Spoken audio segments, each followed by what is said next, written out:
Assalamualaikum warahmatullahi wabarakatuh. Mustafa Muhammadin sallallahu alaihi wasallam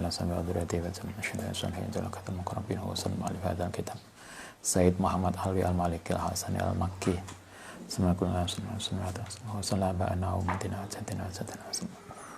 Husan lamhatina al-asqiya malang hasan tadhim talamidhim al-ibaitihim lillahi ta'ala lahumul fatihah. Bismillahirrahmanirrahim. Bismillahirrahmanirrahim. Iyyaka na'budu wa iyyaka nasta'in. Shiratal mustaqim. Bismillahirrahmanirrahim. Kita lanjutkan halaman ke-15. Ya. Wa min husni isratil rajuli, laniku termasuk baiknya pergaulannya laki-laki lil marati untuk istri. Bicara tentang etika laki-laki, ini bicara yang kemarin sudah kita bicarakan tentang etika laki-laki terhadap suami terhadap istri. Satu, dia harus sabar menghadapi watak istrinya. Kalau istrinya suka emosi, suaminya diharapkan sabar, tidak membalas. Itu satu. Karena itu cari suami yang sabar. Yang kalau Anda marah, suaminya cuma mesem aja. Kalau Anda emosi, dia hanya bilang, wis mari ta.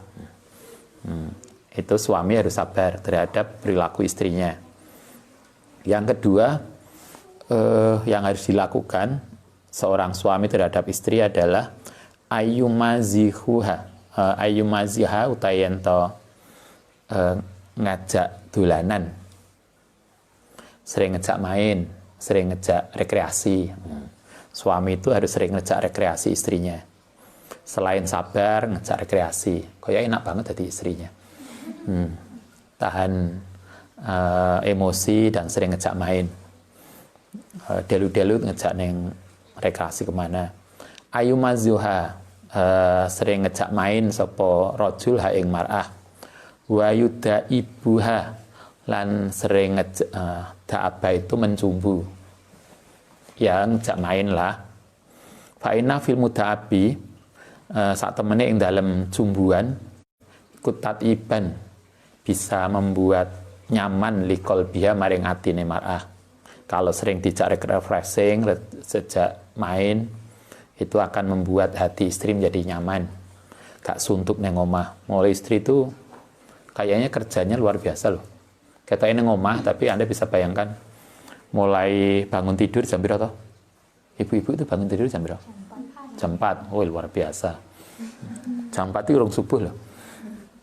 Jam 4 wis tangi, terus masak, nyuci, muter neng omah. Kita di dalam rumah, tapi Anda bisa hitung kalau dia jalan itu lurus, itu kita ke Surabaya sedina. Gitu kan? Itu kan kayak wong neng warung.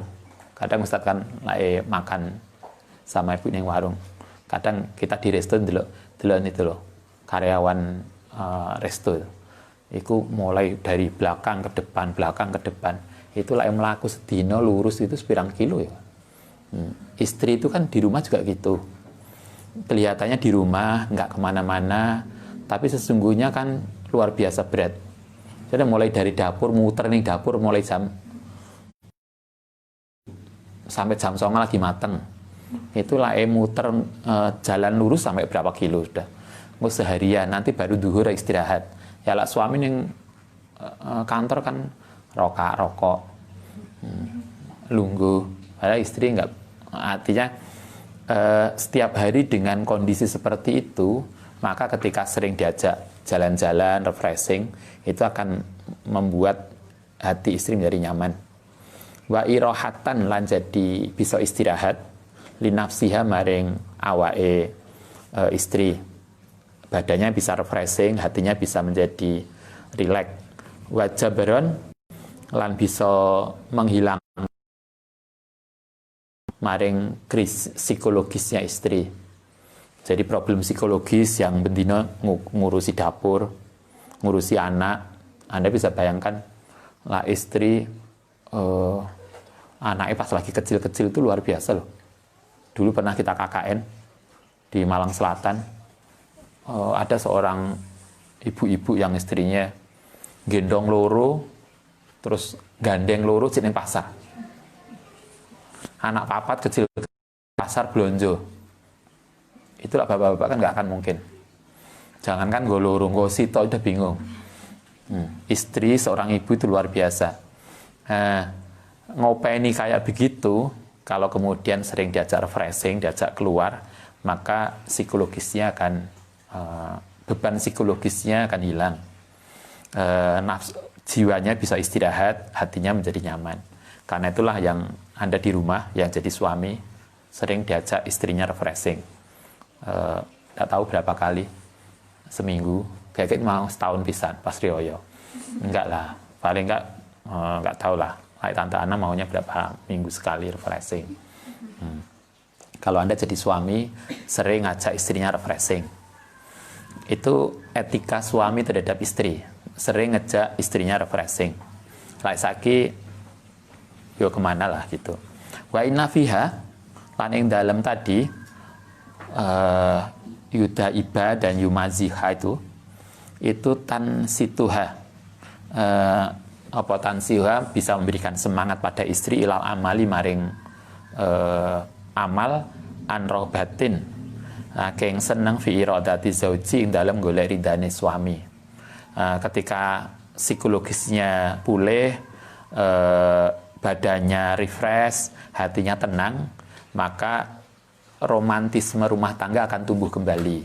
Karena itu di sini dikatakan tansituha ilal amali an rohbati fi ibdoi zauji.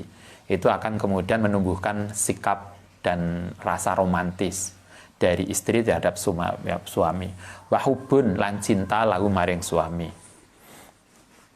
Ini yang jarang. Biasanya selama ini yang sering terjadi itu sing diubrek-ubrek itu istri. Istri harus sabar, istri harus begini, istri harus begini. Tapi lah ndelok iki kayak kewajiban suami itu, satu, dia harus sering ngejak refreshing. Kedua, dia harus sabar. Dua hal itu saya kira cukup bagi istri. Suaminya sabar dan sering ngejak refreshing. Apalagi uang belanja tiap bulan dikasih. Dek, ini 5 juta dihabiskan sebulan ya. Kayaknya Anda suka banget. Itu etika suami terhadap istri ada dua. Ini yang kedua. Karena ono sapa alaihi salatu wassalam iku yamzahu sering ngejak main sapa Kanjeng Nabi ma'an nisa'i sartani istri-istrinya. Nabi sendiri sering ngejak main istrinya. Kalau dalam bahasa kita, Nabi itu sering ngejak refreshing istrinya. Diajak kemana, diajak jalan-jalan. Anda masih ingat atau kemarin beberapa hadis Nabi bersama salah seorang istrinya, tidak hanya Sayyidah Aisyah, tapi ada beberapa istrinya yang lain yang kadang diajak. Mutanazilan alih turun ila darajati ukulihina sesuai dengan tingkat nalar mereka fil amali yang dalam amal wal khuluqi lan kepribadian. Maksudnya Nabi itu sering ngejak main, ngejak keluar istrinya sesuai dengan kesukaannya. Setiap istri kan punya hobi masing-masing. Karena istri Nabi itu lebih dari satu, Nabi sering ngajak istrinya sesuai dengan hobi masing-masing. Kalau karena istrinya satu, sukanya apa toh? Shopping. Enak gak hobi shopping? Diajak shopping. Hobinya seneng ke pantai, diternel lah ke Balik Kambang. Duncal neng. Pantai. Jadi Nabi sering mencontohkan kita begitu. Beliau tidak jarang ngejak keluar istrinya, ngejak main istrinya sesuai dengan darajati ukulina fil amali wal huqi. Artinya dalam bahasa kita sesuai dengan tingkat kesenangan dan tingkat hobi istri masing-masing. Ruya rawas Abu Daud an-Nasa'i wa Ibnu Majah fi hadis Aisyah radhiyallahu anha. Dunia Nabi alaihi salatu wassalam, ini yang terkenal banget hadis ini. Iku yusabiku karena ono sapa nabi yusabiku ngajak balapan sapa nabi ing Aisyah fil adwi ing dalem apa namanya, ya balapan. Jadi lagu apa itu yang kemarin yang kan kalau lagu Aisyah salah satu syairnya Aisyah sering balapan dengan Nabi. Kemudian hobinya melayu. Yo dituruti oleh Nabi, hobi lari jak lari. Lah hobine shopping yo. Biasanya istri itu hobinya shopping. Ya mungkin ada yang enggak, ada yang hobinya tidur. Wis mboten putih-putih Mas, yang omah mawon masak. Ada yang hobi masak. Dulu kita punya apa namanya pembantu yang calon TKW itu magang 2 bulanan. Kita tahu ada calon TKW yang senengane nyuci. Jadi resik-resik. Jadi 4 bulan itu bersih rumah itu. Karena dia senang banget nyuci dan resik-resik rumah. Ada lagi seneng masak. Lain nganggur tuh nanya, kita masak apa ya? Gaya apa ya? Ada yang begitu. Nah, kalau Anda saya nggak tahu hobinya apa. Kan masing-masing ada punya hobi toh. Enek sing hobinya ngeloni bantal.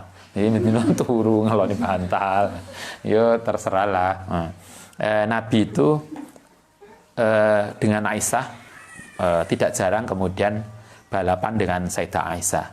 Fasabaqathu mongko kadang ngalahaken sapa Sayyidah Aisyah ing Nabi yauman. Suatu ketika balapan Melayu itu Aisyah menang. Tetapi wasabaqaha lan menang sapa Nabi ing Aisyah fi badil ayami. Kadang Nabi yang menang, tapi yang menarik lagi kalau Nabi menang itu kemudian tidak kemudian menang aku loh, enggak, tapi Nabi mengatakan faqala sallallahu alaihi wasallam hadhihi, saya menang itu kan hanya karena saman yang ngalah aja, sebetulnya yang menang itu sampean. Luar biasa toh. Suami yang menang itu loh masih menunjukkan, memberikan apresiasi istrinya.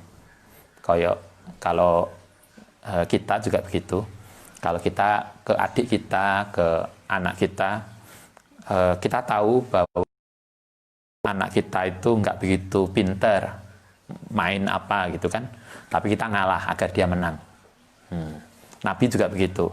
Nabi itu kadang Sayyidah Aisyah menang, kadang Nabi yang menang. Tapi ketika Nabi kalah, beliau mengatakan hadhi bitilka, ini karena kamu aja yang ini, tapi sebetulnya yang menang itu kamu. Itu kan luar biasa, itu apresiasi yang luar biasa dari Nabi. Wa fima lain dabang rawahu bin Sufyan fi musnadi an Anasin radhiyallahu an. Karena ono sapa Nabi iku min afkahin nasi, orang yang suka guyonan. Nabi itu kata salah satu, Anda jangan bayangkan Nabi itu orangnya serius, bahwa pada konteks tertentu beliau serius, kadang beliau itu tegas banget itu benar, tapi beliau juga kadang sangat care, sangat apa namanya, biak ramah. Kalau dalam bahasa di hadis ini min afkahinas, orang yang suka guyon ma'anisahi bersama istri-istrinya. Jadi artinya kalau di rumah yo kita guyonan biasa, bahwa kalau kita di kampus jadi dosen itu kita tegas pada tugas mahasiswa ya. Nah, yang ngomah kan tidak akan memperlakukan istrinya kayak mahasiswa nih. Walaupun mungkin istri kita mahasiswa kita.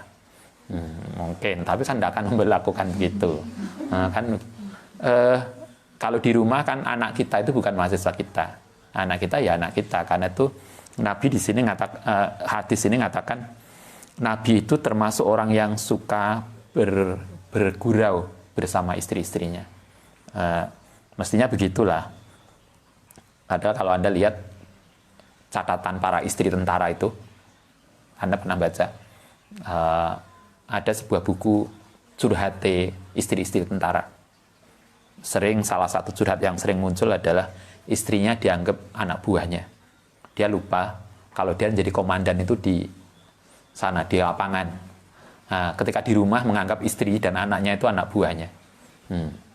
Kalau Anda yang pengen jadi istri tentara, itu kita nggak tahu, tapi itu curhatan beberapa istri tentara mengatakan begitu. Sering mendapat perlakuan kayak anak buahnya. Nabi tidak begitu. Akhraja at-Tirmidzi an Abi Hurairah radhiyallahu anhu qala Rasulullah sallallahu alaihi wasallam akmalul mukminina utai sempurnane orang mukmin apane imanan imane orang yang imane sempurna adalah ahsanuhum luweh baike nas apane khuluqon akhlake. Kata Nabi, orang yang imane baik sempurna itu salah satu indikatornya adalah akhlaknya baik.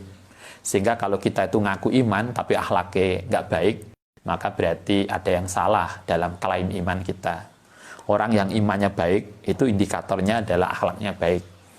Wa khiyarukum utai sebaik-baiknya sira kabeh iku khiyarukum. Sebaik-baiknya sira kabeh linisaihim maring istri-istrine. Sementara laki-laki yang baik itu adalah laki-laki yang baik pada istrinya. Ada masih ingat ada hadis lagi? Ada riwayat mengatakan tidak akan menghormati seorang perempuan kecuali orang yang terhormat dan tidak akan memperlakukan buruk seorang perempuan kecuali orang yang buruk perilakunya. Artinya kalau suami itu kasar pada istrinya, maka dia bukan orang baik. Orang baik adalah orang yang salah satunya indikatornya adalah baik pada para istrinya. Hadza wa husnun niyati utawi niat baiknya niat fil mutabati ing dalam dolanan iku matlubun. Tetapi Said Maliki memberikan catatan begini. Nabi itu sering guyonan sama istrinya dan salah satu etika seorang suami terhadap istri adalah sering ngejak dolanan, ngejak guyonan, ngejak refreshing. Tapi ketika ngejak refreshing itu ada niat yang harus ditata. Wa fihi sawabun kabirun. Di situ ada pahalanya yang besar kalau niatnya benar. Awalai lan iku ngatasi suami ida mazaha nalikane guyonan ayas dako yang jujur bener wala yukadziba lan tidak boleh bohong. Kalau guyonannya gak porno. Kalau guyonannya gak bohong. Jadi ketika guyonan tetap ada aturan mainnya, tidak boleh menghalalkan segala cara. Itu kalau guyonan biasa kan ada toh yang lucu, ada toh grup lawak yang lucu tapi bohong. Kalau nggak bohong porno, itu yang nggak benar. Boleh lucu tapi bukan bohong, boleh lucu tapi nggak porno. Jadi lucunya itu akademis lah, bukan apa ya kan? Mestinya kan guyonan itu akademis, bukan lucu yang porno dan bohong. Wa yakuna lan yen to ana sapa suamiku mu'tadilan cukup adil seimbang wala yazidu lan ora lebih ila antazia maring yen to lebih melewati batas ale ngatasi aku mazah tadi. Jadi guyonane tetap dalam koridor yang tidak melampaui batas. Karena guyonan yang melampaui batas itu bisa merusakkan. Salah satu yang sering guyonan itu kan kemudian menjadi ada yang tersinggung. Karena itulah guyon itu ya biasa, tetapi tetap menjaga etika, menjaga jangan sampai kemudian nggak benar. Fa'ina dalika krono guyonan yang melewati batas iku yufsidu bisa merusak hulukoha ing perilakunya istri. Akhirnya bisa menjadi maunya itu baik menjadi kontraproduktif karena guyonnya yang berlebihan. Sama dengan kita, suami istri sering refreshing, ngejak istri refreshing keluar jalan-jalan, apa namanya? Keluar itu apa namanya? Rekreasi ya. Itu baik. Tapi lah tiap minggu rekreasi kan yo jebol ekonomine. Kan begitu. Karena itulah di sini kemudian dikatakan tidak melampaui batas, karena itu akan bisa merusakkan. Refreshing itu perlu sekali dua kali dalam beberapa pekan, tapi tidak kemudian setiap hari refreshing, karena itu akan bisa dianggap melampaui batas dan merusakkan. Wayazulu dan bisa menurunkan haibatahu ing harga dirinya suami min qalbiha ing dalam hatinya istri. Sehingga kemudian menjadi kontraproduktif yang asalnya tujuannya adalah untuk menumbuhkan sikap romantis antara istri di tengah padatnya kesibukan kerja, suami kerja, istri kerja, karena sibuk maka refreshing untuk menghilangkan kelelahan, tapi kalau terlalu maka menjadi tidak benar. Nah, kita lanjutkan. Wa min husnil isyratil mar'ati, ya, sekarang sudah kebalikannya. Kalau di sini berarti yang dijelaskan tentang etika laki-laki terhadap istri itu ada dua. Satu, dia harus sabar terhadap watak istri. Kalau istrinya emosi dan seterusnya, suami nggak boleh membalas. Dia harus sabar. Yang kedua, suami harus sering ngejar refreshing istrinya. Itu ada dua yang disampaikan. Nah, sekarang kita ganti. Sekarang apa yang harus dilakukan oleh seorang istri terhadap suami? Wa min husnil isratil mar'ati, termasuk perilaku yang baik dari seorang istri lirajuli, kepada suami. Saya kira Anda perlu paham ini. Yang perilaku etika seorang istri terhadap suami, satu, alla tuhmala, yang tahu tidak memberikan beban sapa mar'ah zaujaha ing suaminya ma ing barang latokoto yang tidak mampu sapa tahmil lahu nak mampu sapa zaud lahu maring tahmil bi kelawan ma. Yang pertama yang harus diingat oleh istri adalah seorang istri tidak boleh menuntut dari beban yang bisa dipikul oleh suaminya. Misalnya begini, kalau suami Anda pegawai negeri dengan golongan tertentu dengan gaji misalnya sebulan 3 juta. Biasanya gaji segitulah. Gaji sebulan 3 juta. Anda bisa menghitung toh, 3 juta itu untuk kebutuhan pokok sekian. Sehingga kalau Anda jadi istri, Anda harus tahu. Kalau dulu kita jadi ibu. Jadi gaji pendapatan berdua berapa? Nanti untuk anak sekolah sekian, ini sekian. Jadi kita tahu, gak kok, layak gak ngono kan kita nggak tahu. Sama dengan Anda, kalau Ustadz ngajari anak-anak itu, misalnya Kak Safa, jadi saku sekian itu untuk apa? Untuk ini sekian, untuk sabun sekian, untuk beli ini sekian. Nanti kebutuhan tak terduga sekian. Sehingga dia tahu sebulan itu untuk apa. Lah gak ngono, ketoke lho kok akeh. Kalau anak cilik, anak SMP, nyekel duit 300, 400, udah banyak toh. Tapi sebetulnya kan itu untuk bulan sebulan. Sama dengan Anda yang dapat beasiswa, apa biasanya? Bidik misi, begitu dapat sekian juta. 12 juta setahun. Kita 12 juta akeh. Padahal kan untuk hidup setahun. Itu yang kemudian harus dihitung. Nah, kalau Anda jadi istri, maka Anda harus tahu pendapatan suami kita itu berapa. Maka dengan pendapatan itu, apa yang bisa kita belanjakan. Sehingga salah satu etika, yang di sini yang disampaikan adalah, istri tidak akan menuntut beban yang lebih dari apa yang bisa ditanggung oleh suami. Kira-kira layak gajinya 3 juta, kemudian nanti kita akan meminta apa, kira-kira nutut nggak pendapatannya suami. Mungkin masih butuh, karena nggak cukup harus ngojek, nggak cukup harus jadi maklar, harus jadi apa, kan ada hitungannya. Nah, satu yang harus diperhatikan bagi seorang istri, alatuh mala zaujataha, tidak boleh menuntut beban lebih dari apa yang bisa ditanggung oleh suami. Wala tatluba, lan tidak boleh menuntut minhu saking suami maing barang yazidu kang lebih anil hajati saking kebutuhan. Kebutuhannya istri itu apa toh? Kan bisa dihitung. Gak kok, pokoknya mas, 1 bulan saya tuh harus dijatah sekian juta. Itu kebutuhannya apa? Kan harus jelas kebutuhannya. Kita, Ustadz sama Ibu itu begini, anak 4. Kebutuhan pokok sebulan itu untuk sahriyai anak-anak sekian. Mas Andik sekian, Kak Safa sekian, Kak Asa sekian, Adik Aski sekian. Sehari untuk sahriyah 1 bulan sekian. Untuk beli beras sebulan sekian. Untuk, kan kita bisa menghitung kira-kira belanja sehari berapa. Kalau bonjone itu sehari 20.000 kali 30 hari.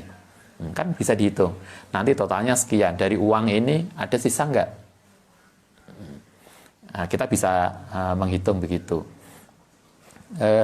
Kebutuhan pokoknya apa? Istri, ini Ustaz, kan kita butuh apa? Pedikur. Butuh skincare, butuh ini, iyalah. Sebulan perlu skincare sekian, kebutuhan pokok ini.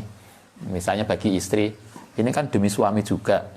Kalau penampilan menarik kan suami betah di rumah. Ya oke lah, kan bisa dihitung kebutuhannya. Kebutuhan pokok istri berapa?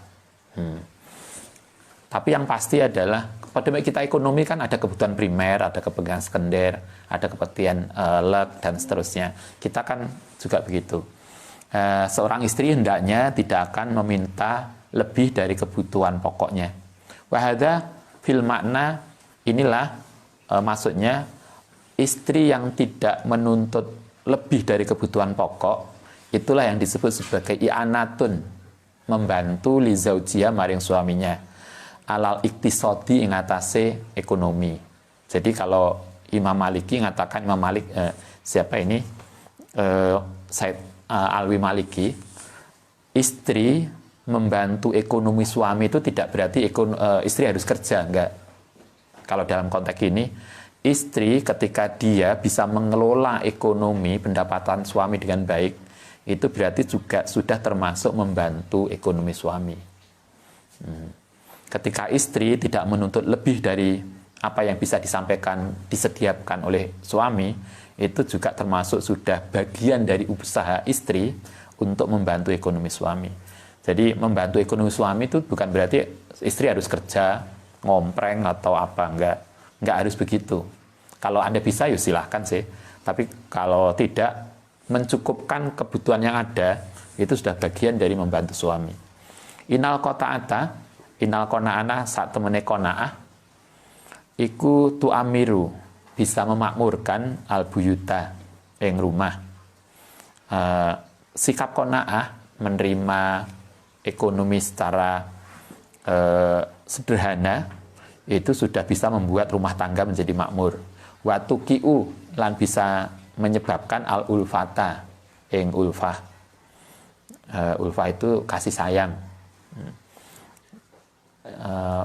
Istri bisa membelanjakan, mengatur keuangan dengan baik, itu akan membuat rumah tangganya makmur dan bahagia.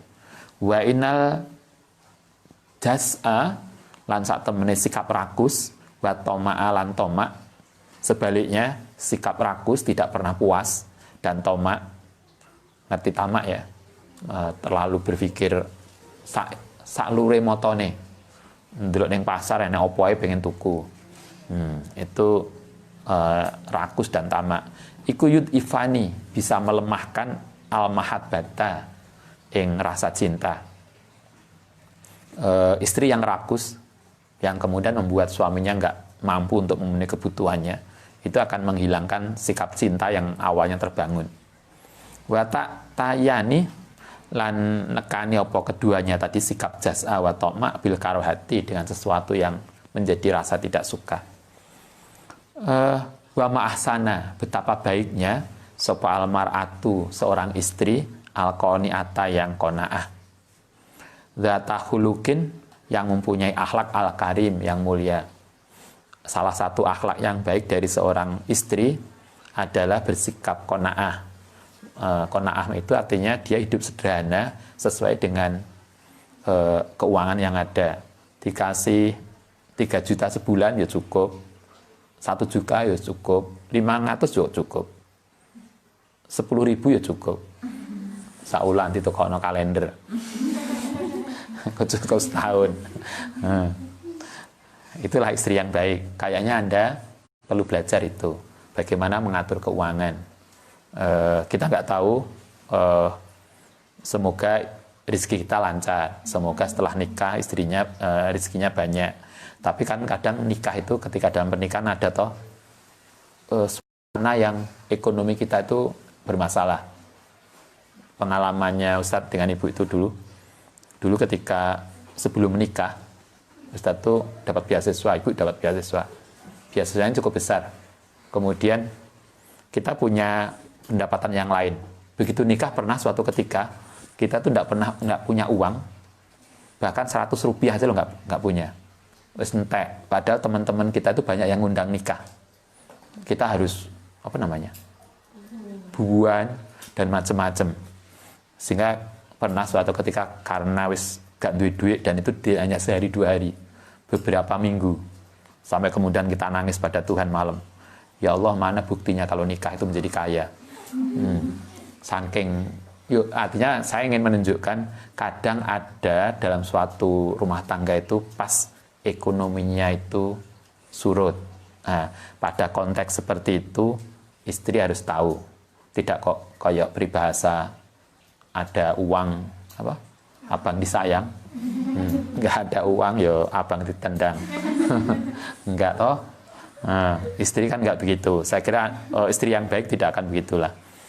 Ketika dia tahu mau dalam kondisi suka, berarti dia juga harus setia dalam kondisi tidak suka. Betapa baiknya seorang istri yang qanaah, al-hasanata yang baik, al-hasanata kang baik, maksudnya begini, hasanati tasarrufi yang bisa baik di dalam mendistribusikan uang, fi qalili rizki yang dalam ketika rizki yang sedikit. Salah satu istri yang baik adalah dia tetap bisa mendistribusikan uang, menggunakan uang ketika rizki lagi pas-pasan. Kalau rizkinya lagi lancar, mendistribusikan uang itu gampang. Tapi ketika rizki kita lagi suami kena PHK, ini lagi apa ini? COVID, banyak tahu usaha yang kemudian nggak jalan. Gojek yo nggak banyak, gaya warung yo sepi, macem-macem.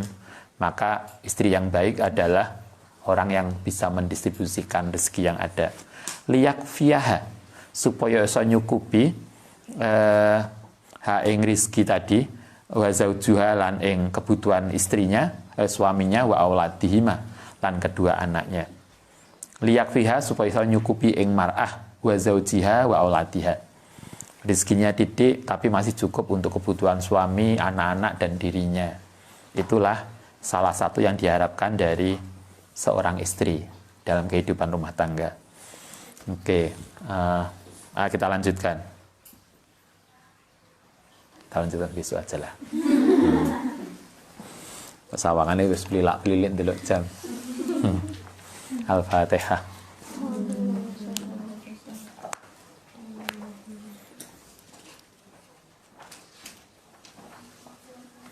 Rabbana fa'na bima lantana wa bi'alimna wa fa'una wa bifaqihna wa faqihana wa qarabati lana fidinina Rabbana fa'na bima lantana wa bi'alimna ladhi yafa'una Rabbi faqihna wa faqihana wa qarabati lana fi dinina.